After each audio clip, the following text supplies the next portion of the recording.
विश्व में सबसे बड़ा युवाओं का देश भारत देश है। ये राष्ट्रीय मंचों पे आप कभी भी उस युवा को नहीं रखते हो, युवा के लिए क्वेश्चन नहीं करते हो। चुनाव के परिणाम आए नहीं और आप बीजेपी कांग्रेस कर रहे हैं। कौन है, कौन माहौल बना रहा है?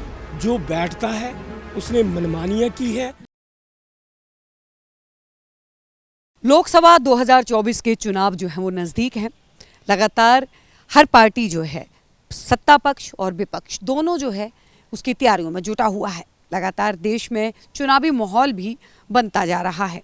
कहीं पे मांग हो रही है कि ईवीएम को बैन कर दिया जाए, बैलेट पेपर से चुनाव हो। कहीं पे जो है राम के नाम पे, कहीं पे मंदिर के नाम पे जो है वो उद्घोष हो रहा है और अटकलें लगाई जा रही हैं कि राम के नाम पे 2024 में भी फिर से मोदी सरकार के रिपीट होने के चांसेस हैं।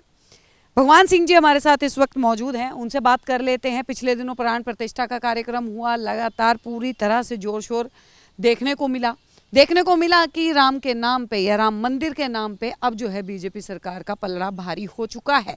कहीं ना कहीं विपक्ष भी पीछे हटता हुआ नजर आ रहा है। किसी का कोई पलड़ा भारी नहीं है। अभी विश्व में सबसे बड़ा युवाओं का देश भारत देश है और हम तो भारत देश के उन युवाओं की तरफ नजरें लगाकर देख रहे हैं कि युवा ये देश के संसद भवन में ज़्यादा से ज़्यादा संख्या में पहुँचे, क्योंकि युवा ये वो युवा है जो क्षेत्रवाद को महत्व नहीं देता, धर्मवाद को महत्व नहीं देता, जातिवाद को महत्व नहीं देता।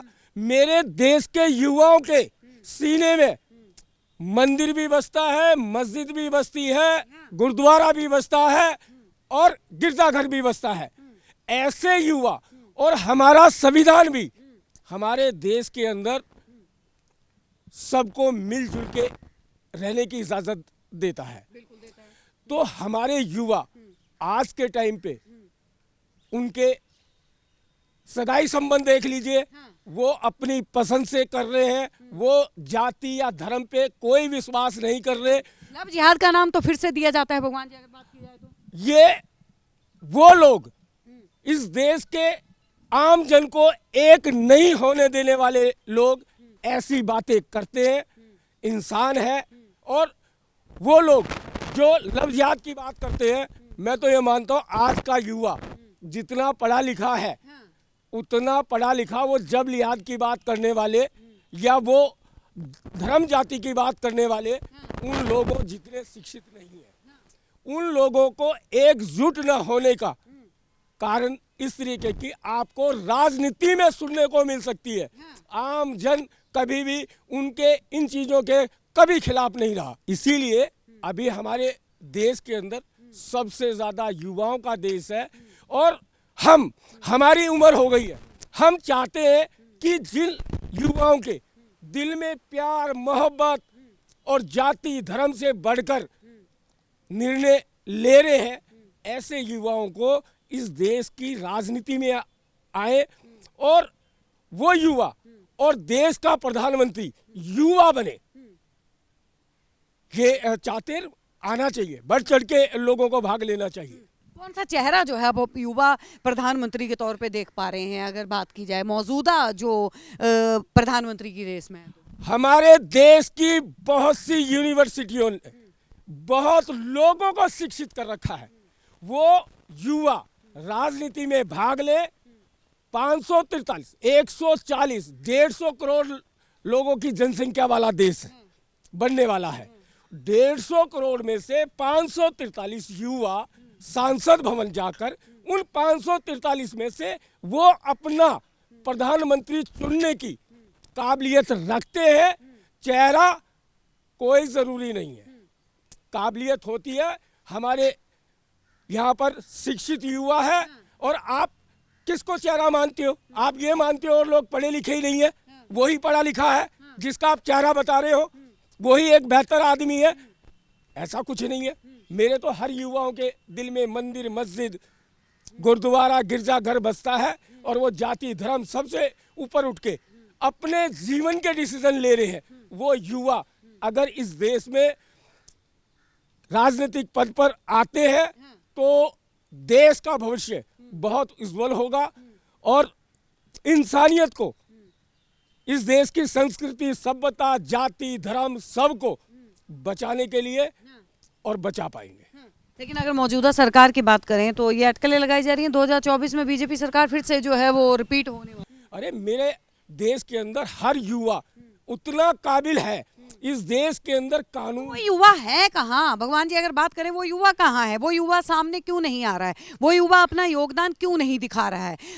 कहाँ पे जो है वो क्या कमी? अगर बात करें राहुल गांधी भारत जोड़ो न्याय यात्रा जो है वो निकाल रहे हैं, युवा जो है वो कहाँ पे गए?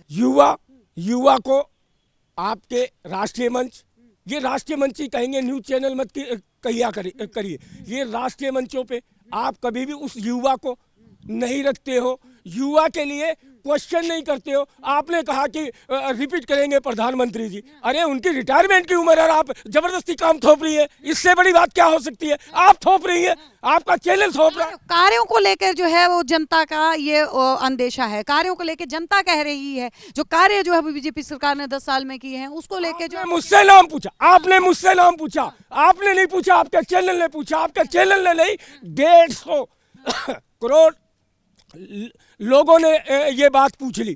तो इसका मतलब आप ये मानते हो, चलो 5 साल उन्होंने और काम कर लिया, उसके बाद 5 साल बाद में आप बता दीजिए चेहरा कौन होगा? आपने सवाल किया है। अरे हम भी लगातार जो है अगर बात करें, अभी जो चुनाव हुए थे 5 राज्यों के चुनाव हुए थे उसमें भी नए चेहरों को जो है वो बीजेपी ने स्थान दिया है। चुनाव के परिणाम आए नहीं और आप बीजेपी कांग्रेस कर रहे हैं। क्या है बीजेपी कांग्रेस? वो दोनों भाग लेंगे। देखो जनता अपना, आप भी तो भारत की जनता में से एक हैं, आप भी तो जनता है, आपको चुना नहीं, हमने अभी चुना नहीं और आप फाइनल पे फाइनल करी जा रहे हो। क्या है ये? तो आपको नहीं लगता कि आपके मन में भी तो कुछ होगा कार्यों को लेके? अगर राजनीतिक पार्टी की कार्य 70 साल से आपने जो है कांग्रेस सरकार को भी देखा है और अभी मौजूदा जो है वो आपने बीजेपी सरकार को भी देखा है, 2 ही पार्टियां मैं यहाँ पे जो है वो नाम लेना चाहूंगी, हालांकि बड़े जो है और भी तमाम चेहरे ऐसे थे जो कि अपने आप को इस पद के लिए उम्मीदवार जो है वो समझते हैं। बिहार की राजनीति के बारे में क्या कहेंगे? बिहार की राजनीति अभी हाल फिलहाल में जिस तरीके से पलट गई, आरजेडी से अलग हो गया, इंडिया में आ गए, संविधान के अंदर एक भी विधानसभा सदस्य का बहुमत ज्यादा होता है तो बिहार के राज्यपाल जी का उत्तरदायित्व बनता है उस दल को बुलाए।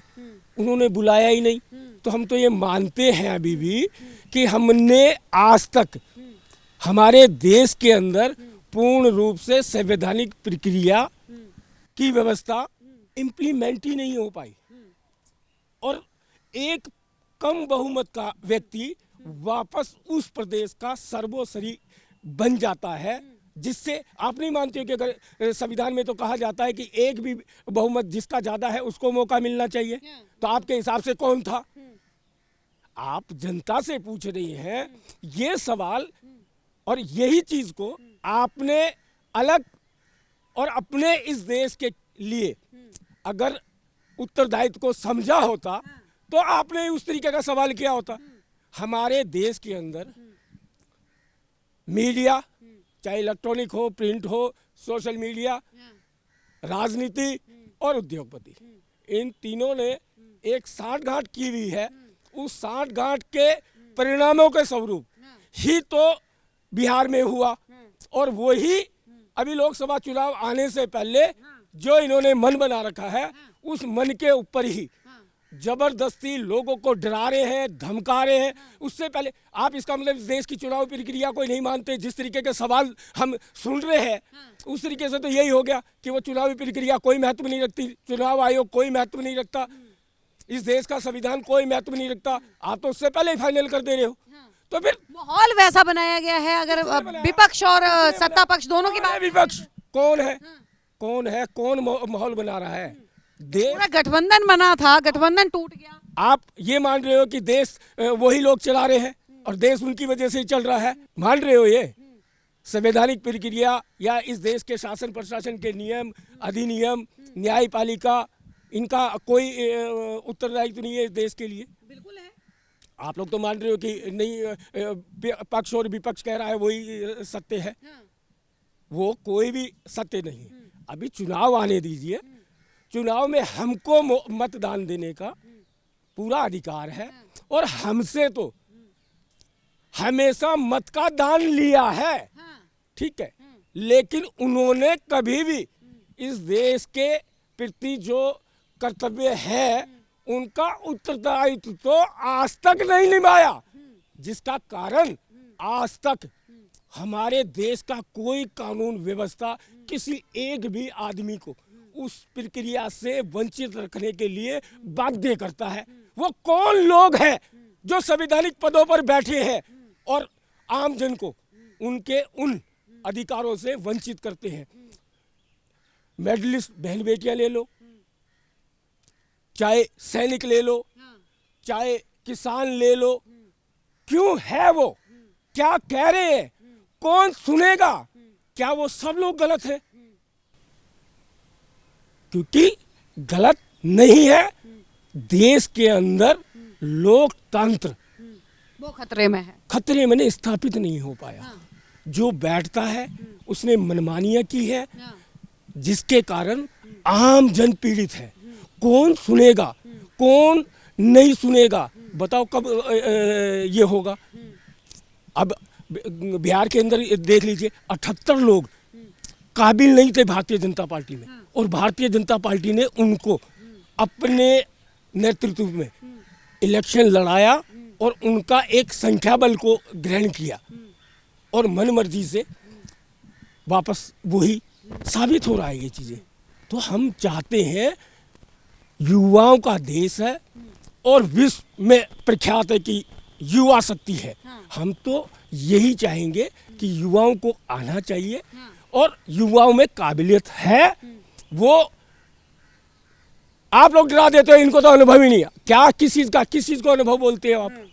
अनुभव से कोई क्या दिखा सकते हो, क्या चीज़ का बदलाव कर सकते हो? बता दो मुझे कि इस चीज़ को कर देंगे। अगर अनुभव वालों ने कुछ अनुभवहीन, यहाँ पे आप अप्रत्यक्ष रूप से जो है राहुल गांधी के बारे में बात कर रहे हैं शायद भगवान जी, क्योंकि अनुभवहीन जो है वो मोदी जी अनुभवहीन नहीं, इस देश की आपने युवा की बात करी, आपने युवा की बात करी है। इस देश में आप जैसे लोग यही बोलते हैं कि अनुभव नहीं होता, अनुभव वाला बैठना चाहिए पोस्ट पे, ठीक है। और आप राहुल, क्या इस देश के अंदर मोदी जी नहीं है? क्या इस देश के मोदी जी नहीं? मोदी जी तो है, मौजूदा जो है प्रधानमंत्री भी हैं देश के। तो आप किसी व्यक्ति से, वो ठीक है अपने दल के लिए कुछ कर रहे हैं, नहीं कर रहे हैं, आएंगे देश के लिए करते हैं। देखिए, देश के लिए कब किया जाता है? उन्होंने जितने भी राजनीतिक दल हैं, उन्होंने धारा 29A में निर्वाचन आयोग में पंजीकृत राजनीतिक दल है, तो दल के लिए कर रहे हैं। जितने भी दल के पंजीकृत है वो दल के लिए कर रहे हैं। आपने कैसे कह दिया कि देश के लिए कर रहे हैं?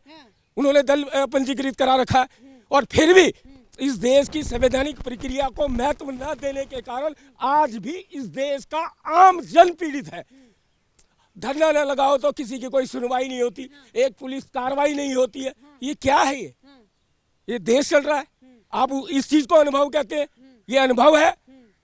इसलिए देश के युवाओं को बढ़ चढ़कर भाग लेना चाहिए, और अच्छे शिक्षित लोग हैं, हमसे बेहतर कर सकते हैं।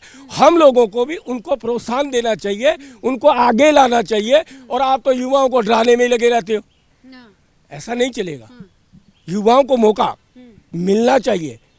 हम लोगों के रिटायरमेंट का टाइम है, हम रिटायर बैठे हुए हैं, रिटायर्ड हैं, हम लोगों को आराम करने दीजिए। आप हमारी, अगर हमको आप कोई काम भी दे देते तो आपके मुकाबले में भागा दौड़ी करके भी वो काम करने के लिए हम सामर्थ्य नहीं है। आप आओ आगे, उनको आना चाहिए। जी, बहुत बहुत धन्यवाद। तो देखिए, भगवान सिंह जी हमारे साथ में जुड़े थे।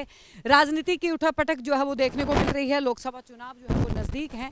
अब देखना दिलचस्प है कि आगे जो है वो क्या होता है, राजनीति किस ओर जाती है। आप देख रहे हैं सौगंध टीवी, सौगंध वतन की।